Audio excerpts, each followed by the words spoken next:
Contexto económico. Así es, está ya en la línea telefónica Daniel González y con él tenemos este contexto económico. Daniel, siempre nos da mucho gusto recibirte, pero además poder aclarar algunos de los temas que en el renglón de la economía surgen en la semana. Y creo que uno de los temas es esta visita de quien es la directora general del Fondo Monetario Internacional, Christine Lagarde, que, bueno, finalmente ha venido señalando que hay retos. Y por otra parte, el presidente dice que la economía está tan bien que no fue tema con la directora general del Fondo Monetario Internacional. Y no es tema y estamos a la baja en algunos indicadores y el tema de la pobreza sigue siendo pues un tema importante que la verdad de las cosas es que nos tiene pues muy mal calificados, pero más allá de las calificaciones, pues con una calidad de vida terrible para muchos millones de mexicanos. Y entonces el presidente dice, consideramos que son muy buenos los datos de la economía. Tan es así que la plática de ayer con Christine Lagarde, del Fondo Monetario Internacional, no trató sobre este tema de reducción de la disminución de crecimiento ni de crisis económica. ¿Se vale un argumento así en medio de todos estos indicadores que van a la baja? Bueno, ¿qué tal? Buenos días, Marcela, al licenciado Ceballos y a los reescuchas de Contextos. Sí, hay dos formas de visualizar esta visita, ¿no? Primero, ante una crítica en donde se está desmantelando el modelo neoliberal en México y que la principal representante del modelo neoliberal a nivel mundial tenga una reunión con el presidente de México, pues por ahí ya nos genera el planteamiento, ¿no? Y la otra visión es que dentro de las declaraciones de Christine Lagarde, si bien es cierto que nos dice que nos falta en temas de combate a la pobreza, viene a dar un espaldarazo al tema de la política fiscal en México, que es parte de sus declaraciones, ¿no? Y refiero a lo que plantea en las páginas del Siglo, en la declaración que hace Christine Lagarde, en donde habla de que precisamente es el funcionamiento de la política fiscal en México, que ha sido prudente, sólida, y su independencia genera que la inflación se mantenga en niveles estándar. Es decir, Marcela, por un lado, cuando nosotros hablamos se habla de que en México se está desmantelando el modelo neoliberal y que aún así se maneje que el principal logro del actual gobierno, por lo menos hasta este momento, es el mantenimiento de una política fiscal restrictiva para mantener controlada la inflación, en sí mismo habla de una contradicción. Entonces, para los que son chairos, esta declaración pues les debe de generar cierta incomodidad, pero para los que tienen una visión de libre mercado, de apertura económica, que coinciden con el modelo de apertura comercial, pues deberían de estar muy contentos con estas declaraciones, ¿no? Es decir, hay una contradicción entre las dos visiones, ¿no? Pero además de esto, tiene que ver con la declaración que hace el jefe de la oficina del gobierno de México, Alfonso Romo, claro, en donde habla de que se les pasó un poquito la mano con el ajuste del gasto, ¿no? Por sí solo, esta declaración pues nos habla de que se está manteniendo una política pues restrictiva bajo los estándares del consenso de Washington, que son 10 puntos, que precisamente son los que plantea el Fondo Monetario Internacional, pues como el buen funcionamiento de las economías a nivel mundial, ¿no? Entonces, los dos comentarios van en una sola dirección, que es una disciplina fiscal bien importante para el gobierno mexicano, pero que en un escenario que tú también estás planteando ya, de una inminente desaceleración de la economía, pues nosotros tendríamos que estar viendo un funcionamiento completamente diferente de la política fiscal y de expansión del gasto para aplicar estas políticas anticíclicas, se les llama, y poder revertir el efecto de la disminución de la inversión, tanto pública como privada, de la reducción del desempleo, para combatir la reducción del desempleo, y pues para incentivar el gasto y el consumo en las familias. Entonces, todos estos elementos básicamente, y sobre todo los indicadores económicos de marzo de abril, de mayo, y desde mi perspectiva, este es un comentario personal, Marcela, me parece que también junio, en temas de inversión, del ciclo industrial, del comportamiento de la construcción, del consumo y de las exportaciones, van a seguir manteniendo estos temas de debilidad económica, como lo plantea Alfonso Romo, pero esperemos que a partir de julio y agosto esta dinámica cambie generando mayor crecimiento. Y es precisamente el comentario que quería hacer, en el sentido de que todo esto se está planteando en el informe trimestral que presentó el día de ayer el Banco de México. Los informes que presenta el Banco de México son documentos sumamente completos respecto al funcionamiento de la economía mexicana. Todavía en 2017 se presentaban informes anuales del funcionamiento de la economía de nuestro país. A partir de ese año se tomó la decisión de que los informes fueran trimestrales, y este es el primer informe que plantea el Banco de México del funcionamiento de la economía con la llegada del nuevo gobierno. Es el informe del primer trimestre del año 2019 y nos hace varios planteamientos pues muy interesantes y que no podemos perder de vista para entender el funcionamiento actual de la economía mexicana. Por un lado, nos habla de que el combate a la inflación que se ha tratado de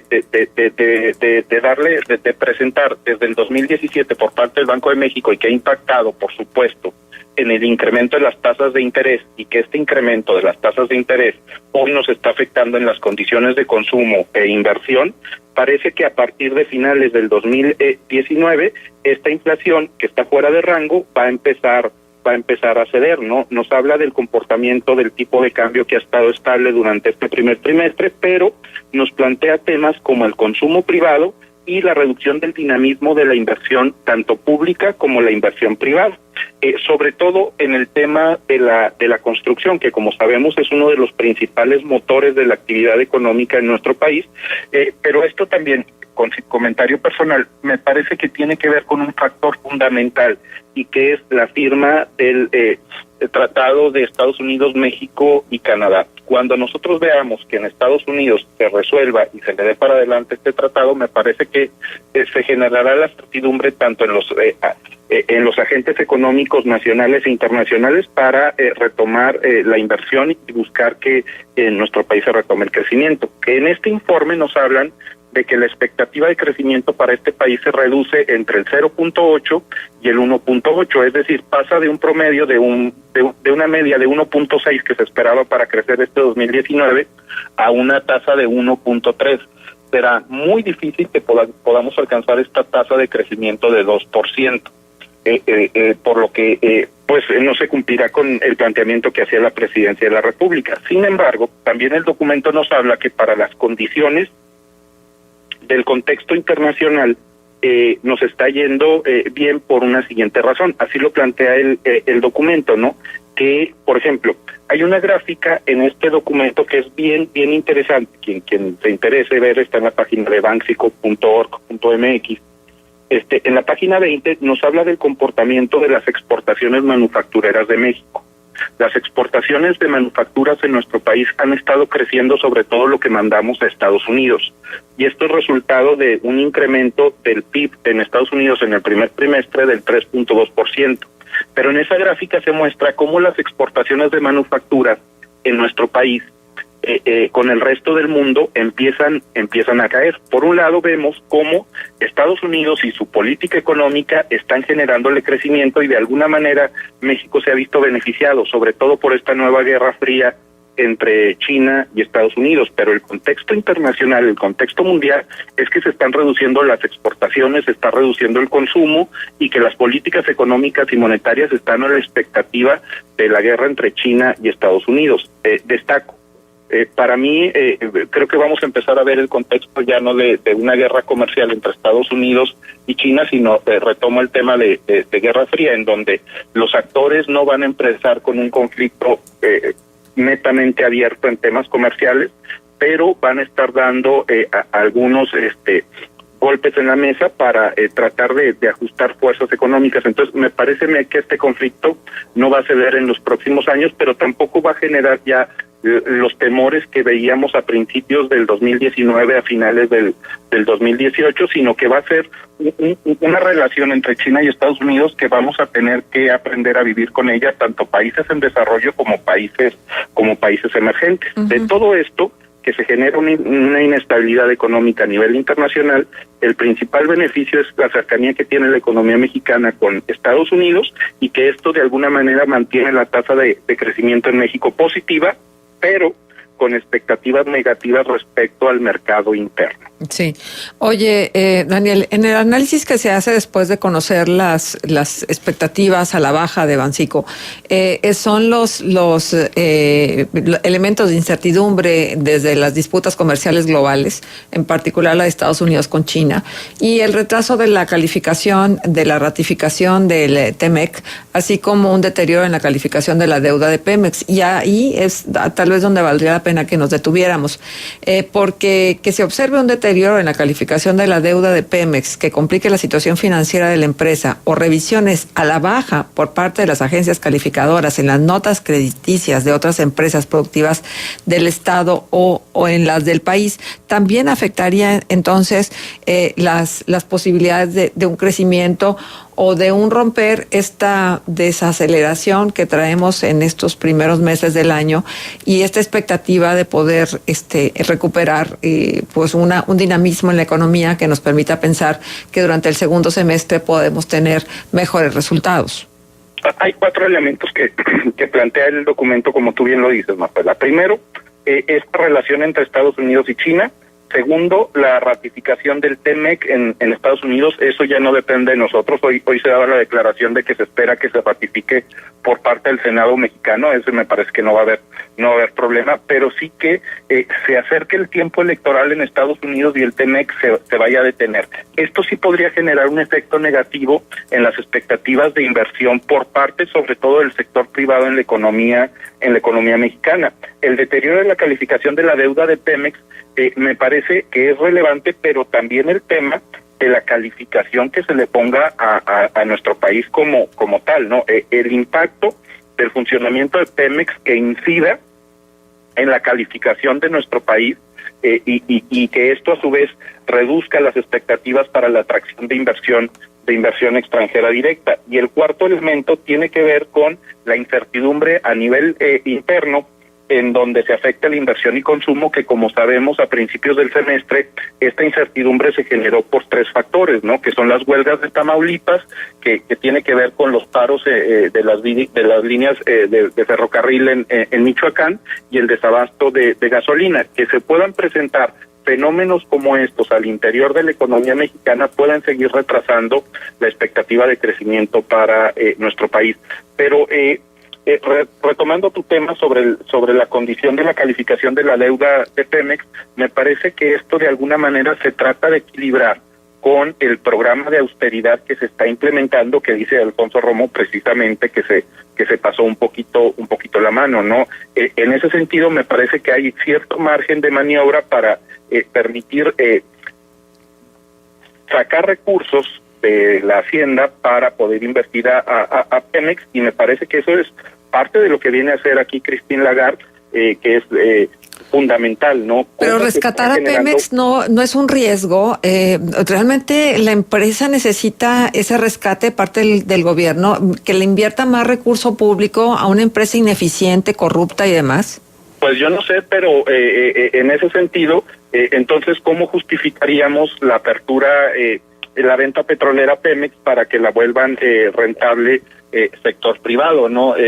Me parece que ese es el tema bien importante en el tema de analizar en qué invierte un gobierno, ¿no? Hay una diferencia fundamental entre inversión pública e inversión privada, ¿no? En el tema de administración pública, administración privada, en donde no necesariamente se buscan fines de lucro en el tema del sector público, ¿no? Sino de buscar cómo vamos a generar mayor competitividad por parte de los agentes económicos. Pero entonces, ¿por qué las decisiones que están tomando, por ejemplo, de construir la refinería de Dos Bocas?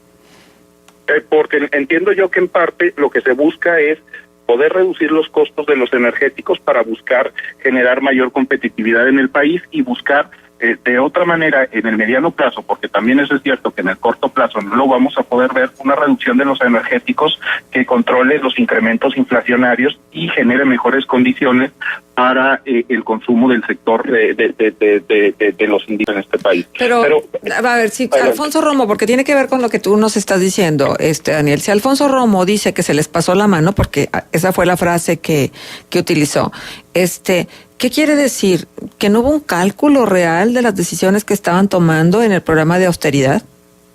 Yo lo que creo que quiere decir, pero no estoy yo para interpretar y especular qué no quiso decir, es que la política fiscal restrictiva para poder controlar la inflación en general está reduciendo el crecimiento de una manera mucho más significativa que como lo estaban esperando. En ese sentido, no, a mí lo que me preocupa no es el tema de que sean cuidadosos con el funcionamiento de la política fiscal, sino que a mí me gustaría ver políticas anticíclicas y a mí me gustaría ver mayor gasto que reactive el sector industrial en la economía mexicana, pero bajo condiciones de libre mercado, de visión neoliberal, esto no es posible porque el funcionamiento de la economía se debe de controlar a través de la política monetaria y del funcionamiento de las tasas de interés para medir el comportamiento del tipo de cambio. Entonces, en un escenario, en un gobierno que dice que ya no es neoliberal y que aplique políticas restrictivas fiscales,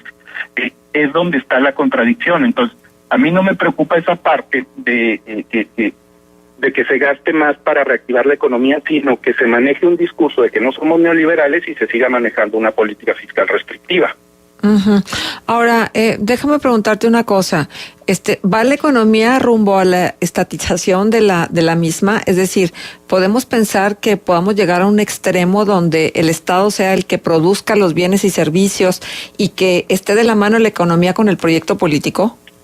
Yo creo que de ninguna manera va a ser posible una situación de esa, principalmente por la cercanía que hay con los organismos internacionales supranacionales. Hoy prácticamente ninguna economía del mundo tiene ni siquiera capacidad de determinar sus políticas monetarias, ¿no? Eso es un tema fundamental. Además, cómo funciona el traslado de inversión extranjera directa a los mercados financieros harían prácticamente imposible una condición de esa naturaleza. Uh-huh. Ahora, ¿el dinero público tendría que estarse destinando a infraestructura, seguridad, salud como temas prioritarios? Por supuesto, ¿no? El tema del gasto como una parte de las herramientas para incentivar la demanda agregada es fundamental. Uh-huh. Ahora, grabar, y estoy siguiendo la línea que Ezra Shabot escribe hoy en El Financiero, grabar fuertemente a los capitales provoca su huida y refugio en espacios fiscales menos dolorosos y difícilmente se puede cerrar el camino a las corporaciones a través de las altas tasas impositivas. Aquí el gran problema es que los que ganan más no pagan más. Se nos está yendo el tiempo, Daniel. Pero bueno, si tienes algún comentario final para cerrar tu nada más que no estoy de acuerdo con esa postura, porque tú puedes grabar de manera directa o manera indirecta, y eso es parte de una visión neoliberal o no.